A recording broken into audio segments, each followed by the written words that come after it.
اعوذ باللہ من الشیطان الرجیم، بسم اللہ الرحمن الرحیم۔ السلام علیکم ورحمۃ اللہ وبرکاتہ۔ داستان ایمان فروشوں کی قسط نمبر 37 کے ساتھ آپ لوگوں کی خدمت میں حاضر ہوں، لہٰذا چینل سبسکرائب کر لیں اور گھنٹی کا بٹن بھی دبا دیں اور ویڈیو کو لائک ضرور کر دینا۔ صلاح الدین ایوبی کی فوج کو کوچ کی تیسرا دن تھا۔ صلیبیوں نے اسے راستے میں روکنے کے لیے فوج بھیج دی تھی۔ حملہ چونکہ کرک پر آ رہا تھا، اس لیے صلیبیوں نے شوبک سے زیادہ تر فوج کو کرک بھیج دیا تھا۔ اس کا ایک حصہ شام کی طرف بھیج دیا گیا تھا تاکہ نور الدین جنگ کی مدد کے لیے آئے تو اسے کرک سے کچھ دور روکا جا سکے، اور اس فوج کا کچھ حصہ سلطان ایوبی کو راستے میں روکنے والی فوج کو دیا گیا تھا۔ سلطان صلاح الدین ایوبی نے اپنی فوج کو 3 حصوں میں تقسیم کر کے کوچ کرایا تھا اور تینوں کو دور دور رکھا تھا۔ وہ جب اس مقام پر پہنچ گیا جہاں صلیبیوں سے ٹکر ہونی چاہیے تھی، اس نے تینوں حصوں کے کمانڈروں اور ان کے ماتحت کمانڈروں کو اپنے خیمے میں بلایا۔ ہم اس مقام پر آ گئے ہیں جہاں راز فاش کر دینا چاہیے، سلطان ایوبی نے کہا۔ تم شاید حیران ہو رہے ہوگے کہ میں تمہیں یہ بتاتا رہا ہوں کہ میں کرک پر حملہ کروں گا، مگر میں تمہیں کسی اور طرف لے آیا ہوں۔ میں کرک پر حملہ نہیں کر رہا، ہماری منزل شوبک ہے۔ ایک سوال تم سب کو پریشان کر رہا ہے کہ میں نے ان 3 جاسوسوں کو، جن میں ایک عالم تھا اور 2 لڑکیاں، کیوں رہا کر دیا تھا اور انہیں محافظ کیوں دیے تھے؟ اس سوال کا جواب سن لو۔ میں نے انہیں اپنے ساتھ والے کمرے میں بیٹھا کر درمیان کا دروازہ کھلا رکھا اور علی بن سفیان اور 2 نائبین کو یہ بتانا شروع کر دیا کہ میں فلاں تاریخ کو کرک پر حمل کر رہا ہوں۔ میں جانتا تھا کہ جاسوس سن رہے تھے۔ میں نے ان کے کانوں میں یہ بھی ڈالا کہ میں صلیبیوں سے کھلے میدان کی جنگ سے ڈرتا ہوں۔ اس قسم کی باتیں ان کے کانوں میں ڈال کر انہیں رہا کر دیا اور انہیں محافظ دیے تاکہ وہ صحیح و سلامت شوبک پہنچ جائیں۔ مجھے اطلاع ملی ہے کہ راستے میں ایک حادثہ ہو گیا ہے۔ ڈاکوؤں نے 3 محافظوں اور 1 لڑکی کو مار ڈالا ہے۔ 4تھا محافظ کل رات شوبک سے واپس آ گیا ہے۔ وہاں ہمارے جو جاسوس ہیں انہوں نے اطلاع دی ہے کہ عالم جاسوس زندہ شوبک پہنچ گیا تھا، جس نے میرا دھوکہ کامیاب کر دیا ہے۔ صلیبیوں نے اپنی فوج میری مرضی کے مطابق تقسیم کر دی ہے۔ اس وقت تمہاری فوج کا بائیں والا حصہ صلیبیوں کی بہت بڑی فوج کے بائیں پہلو سے 4 میل دور ہے۔ اس نے بائیں حصے کے کمانڈر سے کہا، آج سورج غروب ہونے کے بعد تم اپنے تمام گھوڑ سوار دستے سیدھے آگے 2 میل لے جاؤ گے۔ وہاں سے اپنے بائیں کو ہو جانا، 4 میل سیدھا جانا، پھر بائیں کو جانا اور 2 میل پر تمہیں دشمن آرام کی حالت میں ملے گا۔ حملہ کرنا تم جانتے ہو، یہ تیز حملہ ہوگا۔ راستے میں جو کچھ آئے اسے کچلتے ہوئے نکل آؤ اور اپنی اسی جگہ پر آ جاؤ جہاں سے چلے تھے۔ دوسرا حصہ شام کے بعد سیدھا آگے جائے گا، 8-9 میل جا کر بائیں کو ہو جائے گا۔ تمہیں دشمن کے رسد اور قافلے ملیں گے، اس کے علاوہ تم دشمن کے حکم میں ہوگے۔ دن کے وقت دشمن بائیں والے حصے تک کے تعاقب میں آئے گا، لیکن تم سامنے نہیں کرو گے، دن کو بہت پیچھے آ جاؤ گے۔ رات کو پھر حملہ کرو گے اور روکو گے نہیں۔ صلیبی آگے بڑھیں گے تو درمیان والا حصہ حکم سے حملہ کرے گا اور دشمن کے سنبھلنے تک بکھر جائے گا۔ تیسرا حصہ جو میرے ساتھ ہے آج رات کوچ کر رہا ہے، ہم کل دوپہر تک شعبے کا محاصرہ کر چکے ہوں گے۔ باقی 2 حصے صلیبیوں کو ان طریقوں سے جن کی میں تمہیں مشق کراتا رہا ہوں، دشمن کو صحرا میں پریشان کیے رکھیں گے۔ اس تک رسد نہیں پہنچنے دیں گے۔ وہ جوں ہی پانی کے چشمے سے ہٹے گا تم چشموں پر قبضہ کر لو گے۔ حملہ ہمیشہ پہلو سے کرو گے اور لڑنے کے لیے رکو گے نہیں۔ جانباز دستے ہر رات دشمن کے مویشی پر آگ پھینکیں گے۔ یہ 1171 عیسوی کے آخری دن تھے جب کرک والوں کو سلطان ایوبی کے لیے انتظار کے بعد پتہ چلا کہ شوبک جیسا اہم قلعہ سلطان ایوبی کے محاصرے میں آ گیا ہے، جبکہ زیادہ تر فوج کرک میں اکٹھی کر لی گئی ہے اور صحرا میں بھیج دی گئی ہے۔ شعبے کو وہ کوئی مدد نہیں دے سکتے تھے۔ صحرا میں جو فوج گئی تھی مسلمان اس کا برا حشر کر رہے تھے۔ صلیبیوں کی پریشانی یہ تھی کہ مسلمان سامنے آ کر نہیں لڑتے تھے، وہ گوریلا اور کمانڈو طرز کے حملے سے ان کا نقصان کر رہے تھے۔ انہوں نے رسد روک لی تھی، پانی پر مسلمانوں کا قبضہ ہو گیا تھا۔ صلیبیوں کو یہ فوج نہ لڑنے کے قابل رہی تھی، نہ پیچھے ہٹنے کی اور پیچھے ہٹ کر شعبے کو بچانے کے لیے پہنچ سکتی تھی۔ شوبک میں صلیبیوں نے قلعے اور شہر کی دیواروں سے تیروں اور برچھیوں سے بہت مقابلہ کیا، لیکن سلطان ایوبی کے قبضان دستوں نے دیواریں توڑ لیں۔ یہ محاصرہ تقریباً 1.5 مہینہ جاری رہا۔ آخر سلطان ایوبی شعبے میں داخل ہو گیا۔ وہ سب سے پہلے بیگار کیمپ میں گیا جہاں کے بد نصیب قیدیوں نے شکر کے سجدے کیے۔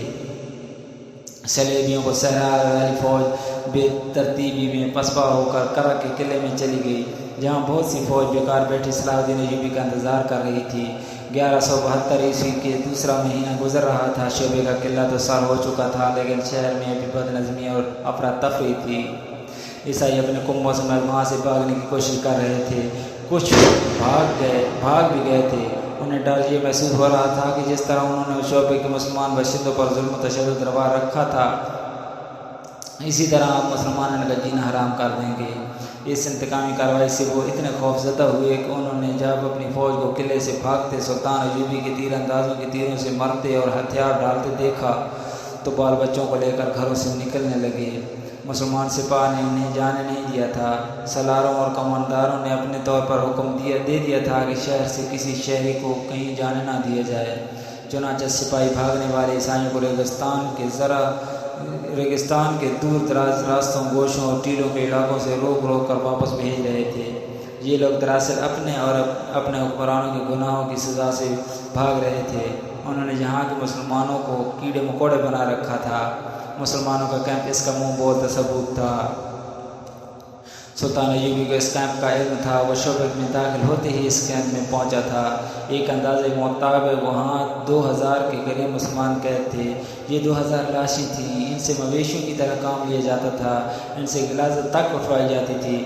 ان میں بہت سے ایسے بھی تھے جو یہاں جوانی میں لائے گئے تھے اور بوڑھے ہو چلے تھے۔ وہ بھول گئے تھے کہ وہ انسان ہیں۔ ان میں پہلی لڑائیوں کے جنگی قیدی بھی تھے اور ان میں ان بد نصیبوں کی تعداد زیادہ تھی جنہیں صلیبیوں نے کافروں سے اور شہر سے پکڑ کر کیمپ میں ڈالا تھا۔ یہ امیر کبیر تاجر تھے یا خوبصورت لڑکیوں کے باپ تھے۔ ان سے دولت، مال اور لڑکیاں چھین لی گئی تھیں۔ ان میں شہر کے وہ مسلمان بھی تھے جن کے خلاف یہ الزام تھا کہ وہ سلطنت اسلامی کے وفادار اور صلیب کے دشمن ہیں۔ شہر میں جو مسلمان رہتے تھے وہ نماز اور قرآن گھروں میں چھپ چھپ کر پڑھتے تھے۔ وہ بھی اس طرح کی آواز باہر نہ جائے۔ وہ معمولی حیثیت کے عیسائیوں کو بھی جھک کر سلام کرتے تھے۔ اپنی جوان بیٹیوں کو تو پردے میں رکھتے ہی تھے، اپنی معصوم بچیوں کو بھی وہ باہر نہیں نکلنے دیتے تھے۔ عیسائی خوبصورت بچیوں کو اغوا کر لیتے تھے۔ سلطان ایوبی نے جب ان 2000 زندہ لاشوں کو دیکھا تو اس کے آنسو نکل آئے تھے۔ اس نے کہا تھا، ان مظلوموں کو آزاد کرانے کے لیے میں پوری سلطنت اسلامیہ کو داؤ پر لگا سکتا ہوں۔ اس نے ان کی غذا اور ان کی صحت کے لیے فوری احکامات جاری کر دیے تھے اور کہا تھا کہ ابھی انہیں اسی جگہ رکھا جائے اور انہیں بستر مہیا کیے جائیں۔ اس کے پاس ابھی ان کی کہانیاں سننے کے لیے وقت نہیں تھا۔ اسے ابھی باہر کی کیفیت کو قابو میں لانا تھا۔ باہر کا یہ عالم تھا کہ جنگ ابھی جاری تھی، جس کی نوعیت کھلی جنگ کسی نہیں تھی۔ صورت یہ تھی کہ صلیبی فوج جو سلطان ایوبی کے دھوکے میں آ کر کرک اور شبک سے دور اس فوج کو روکنے کے لیے چلی گئی تھی، وہ بکھر کر پسپا ہو رہی تھی۔ مسلمان دستے اس پر شب خون مار اور زیادہ برا حال کر رہے تھے۔ سلطان ایوبی کو اطلاع مل رہی تھی کہ بعض جھڑپوں میں اس کے دستے گھیرے میں آ کر نقصان اٹھا رہے تھے۔ یہ خطرہ بھی تھا کہ کرک کے قلعے میں جو صلیبی فوج ہے وہ صحرا میں پھنسی اور بکھری ہوئی اپنی فوج کی مدد کے لیے بھیج دی جائے گی۔ اس صورتحال کے لیے سلطان ایوبی کے پاس فوج کی کمی تھی۔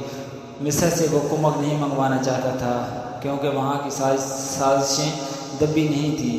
معزول کی ہوئی فاطمی خلافت کے حامی درپردہ سازشوں میں مصروف تھے۔ سوڈانی حبشی الگ طاقت جمع کر رہے تھے۔ ان دونوں کو صلیبی مدد دے کر سلطان ایوبی کے خلاف متحد کر رہے تھے۔ سب سے بڑا خطرہ یہ تھا کہ متعدد مسلمان سیاسی اور فوجی سربراہ بھی سلطان ایوبی کے خلاف درپردہ کارروائیوں میں مصروف تھے۔ یہ ایمان فروشوں کا ٹولہ تھا جو اقتدار کے حصول کے لیے اسلام کے دشمنوں کے ساتھ ساز باز کر رہا تھا۔ انہوں نے حشیشین کے پیشہ ور قاتلوں کی خدمات بھی حاصل کر لی تھیں جنہوں نے سلطان ایوبی کے قتل کا منصوبہ بنا لیا تھا۔ صلاح الدین ایوبی نے کئی بار کہا تھا کہ صلیبیوں کی یہ کتنی بڑی کامیابی ہے کہ وہ میرے ہاتھوں مسلمانوں کو قتل کرا رہے ہیں۔ وہ بے شک ایمان فروش ہیں جنہیں میں نے غداری کی پاداش میں سزائے موت دی ہے، لیکن وہ مسلمان تھے، کلمہ گو تھے۔ کاش یہ لوگ اپنے دشمن کو پہچان لیتے۔ اب جب کہ شعبے کا قلعہ اس کے قدموں میں تھا اور وہ قلعے کی دیواروں پر اپنے فوجی مشیروں اور وغیرہ کے ساتھ گھوم رہا تھا، اسے شہر کے مسلمان باشندے گروہ در گروہ ناچتے اور اللہ اکبر کے نعرے لگاتے نظر آ رہے تھے۔ اونٹوں پر شہیدوں کی لاشیں اور زخمی لائے جا رہے تھے۔ سلطان ایوب بھی گہری سوچ میں کھویا ہوا تھا۔ اس کا دستراز بہاؤالدین شہزاد اپنی یادداشتوں میں لکھتا ہے، صلاح الدین ایوبی کے چہرے پر فتح و نصرت کا کوئی تاثر نہیں تھا۔ خوشیاں منانے والے شعبے کے مسلمانوں کا ایک گروہ دف اور شنائی کی تال پر ناچتا اس دیوار کے دامن میں آ رکا جہاں ہم کھڑے تھے۔ صلاح الدین ایوبی نے انہیں دیکھتا رہا۔ لوگ اسے دیکھ کر پاگلوں کی طرح ناچنے لگے۔ ایوبی کے ہونٹوں پر مسکراہٹ تک نہ آئی۔ اس نے ان لوگوں کے لیے ہاتھ تک نہیں ہلایا، بس دیکھ رہا تھا۔ گروہ میں سے کسی نے بلند آواز سے کہا، صلاح الدین بن نجم الدین، تم شعبے کے مسلمانوں کے لیے پیغمبر بن کر اترے ہو۔ وہ لوگ عربی نسل کے تھے، ایک دوسرے کو باپ کے نام سے پہچانتے اور پکارتے تھے، اس لیے ان میں بیشتر صلاح الدین ایوبی کو بن ایوب یا بن نجم کہتے تھے۔ سلطان ایوب کرد نسل سے تھا۔ ناچنے والوں میں سے کسی نے نعرہ لگایا، کرد کے بچے ہم تیری پیغمبری کو سجدہ کرتے ہیں۔ صلاح الدین ایوبی یکلخت بیدار ہو گیا، تڑپ کر بولا، انہیں کہو مجھے گناہگار نہ کریں، میں پیغمبروں کا غلام ہوں، سجدے کے لائق صرف اللہ کی ذات ہے۔ میں نے سلطان کے ایک محافظ سے کہا، بھاگ کر جاؤ اور ان لوگوں سے کہو کہ ایسے نعرے نہ لگائیں، آرام سے کہنا، ان کا دل نہ دکھانا، انہیں ناچنے دو، انہیں گانے دو، انہوں نے جہنم سے نجات حاصل کی ہے۔ میری زندگی ان لوگوں کی خوشیوں کے لیے وقف ہے۔ وہ اور کچھ نہیں کہہ سکا کیونکہ اس کی آواز بھرا گئی تھی۔ یہ جذبات کا غلبہ تھا۔ اس نے منہ پھیر لیا۔ وہ ہم سب سے اپنے آنسو چھپا رہا تھا۔ کچھ دیر بعد اس نے ہم سب کی طرف دیکھا اور کہا، ہم ابھی فلسطین کی دہلیز پر پہنچے ہیں۔ ہماری منزل بہت دور ہے۔ ہمیں شمال میں وہاں تک جانا ہے جہاں سے بحر روم کا ساحل گھوم کر مغرب ہو جاتا ہے۔ ہمیں سرزمین عرب سے آخری سلیبی کو دھکیل کر بحر روم میں ڈبونا ہے۔ وہیں سلطان ایوبی نے اپنے متعلقہ مشیر کو حکم دیا کہ سارے شہر میں منادی کرا دو، کہو کہ کوئی غیر مسلم اس خوف سے شہر سے نہ بھاگے کہ مسلمان انہیں پریشان کریں گے۔ کسی کو کسی مسلمان فوجی یا شہری سے کوئی تکلیف پہنچے تو وہ قلعے کے دروازے پر شکایت کرے، اس کا ازالہ کیا جائے گا۔ اس نے زور دے کر کہا کہ ہم کسی کے لیے تکلیف اور مصیبت کا نہیں، پیار اور محبت کا پیغام لے کر آئے ہیں۔ اگر کسی نے اسلامی حکومت کے خلاف کوئی بات یا حرکت کی تو اسے اسلامی قانون کے تحت سزا دی جائے گی، جو بہت سخت ہوگی۔ اور یاد رکھو کہ اسلامی قانون سے نہ کوئی غیر مسلم بچ سکتا ہے نہ مسلمان۔ اس کے ساتھ ہی اس نے حکم دیا کہ شہر میں اگر کوئی فوجی یا جاسوس چھپا ہوا ہے، اسے کسی نے اپنے گھر میں پناہ دے رکھی ہے تو وہ فوراً اپنے آپ کو مسلمان فوج کے حوالے کر دے۔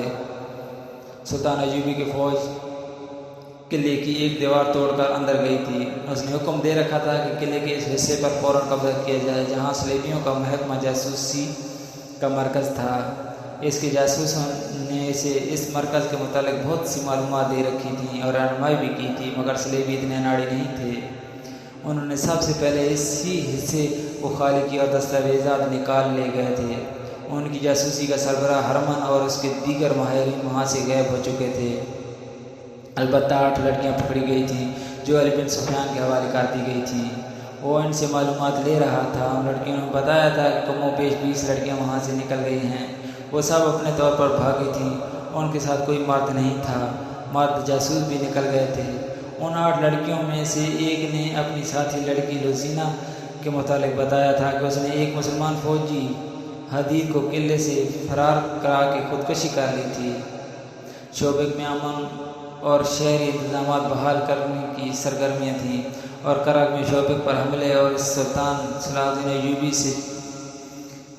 ایوبی سے چھڑانے کی سکیمیں بن رہی تھیں، لیکن صلیبی حملے کے لیے اتنی جلدی تیار نہیں ہو سکتے تھے جتنا وہ سمجھتے تھے۔ ان کے سامنے پہلا سوال یہ تھا کہ ان کے عالم جاسوس نے بڑی پکی اطلاع دی تھی کہ سلطان ایوبی کرک پر حملہ کرے گا۔ اس کی فوجیں کرک کی طرف آ رہی تھیں۔ ان کے کہہ رہا کہ جاسوسوں نے بھی ناقابل تردید دلائیں دی تھیں کہ سلطان ایوبی کی فوج کرک پر حملہ کرے گی، جس کمان وہ خود کرے گا، مگر آدھے راستے سے اس کی فوجوں نے رخ بدل دیا اور ایسی چالیں چلی کہ صلیبی فوج جو مسلمانوں کو روکنے کے لیے گئی تھی شب خونوں کی ذات میں آ گئی اور سلطان ایوبی نے کرک سے اتنی زیادہ دور شعبے پر حملہ کر دیا۔ یہ سوال ایک کانفرنس میں پیش کیا گیا تھا جس میں صلیبی فوج کے اعلیٰ افسر اور صلیبی حکمران موجود تھے۔ ان کے محکمہ جاسوسی کا سربراہ جرمن نژاد ہرمن اور عالمی جاسوس جسے سلطان ایوبی نے قاہرہ سے گرفتار کر کے رہا کر دیا تھا، ملزموں کی حیثیت سے کانفرنس میں پیش کیے گئے تھے۔ عالم جاسوس شوبک کے قلعے سے بھاگنے میں کامیاب ہو گیا تھا۔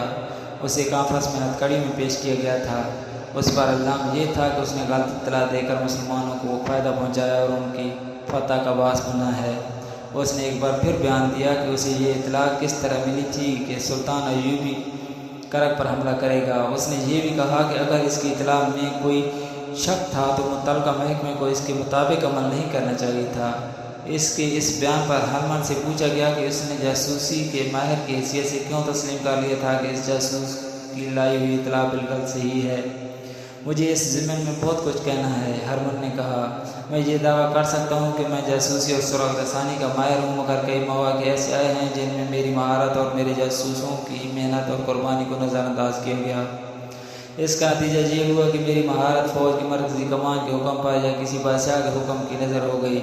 اس کانفرنس میں 3 حکمران موجود ہیں اور ان کی متحد کمان کے اعلیٰ کمانڈر بھی موجود ہیں، اور جبکہ ہم اتنی بڑی شکست سے دوچار ہوئے ہیں جس میں شعبے جیسا قلعہ ہاتھ سے نکل گیا ہے۔ اس کے ساتھ میلوں وسیع علاقے پر مسلمانوں کا قبضہ ہو گیا ہے۔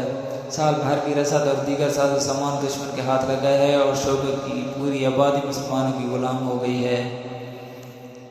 میں آپ کی خامیاں اور احمقانہ حرکتیں آپ کے سامنے رکھنا اپنا فرض سمجھتا ہوں، اور میں آپ سب کو بصد احترام یاد دلاتا ہوں کہ ہم نے صلیب پر حلف اٹھایا ہے کہ صلیب کے وقار کے لیے اپنا آپ قربان کر دیں گے۔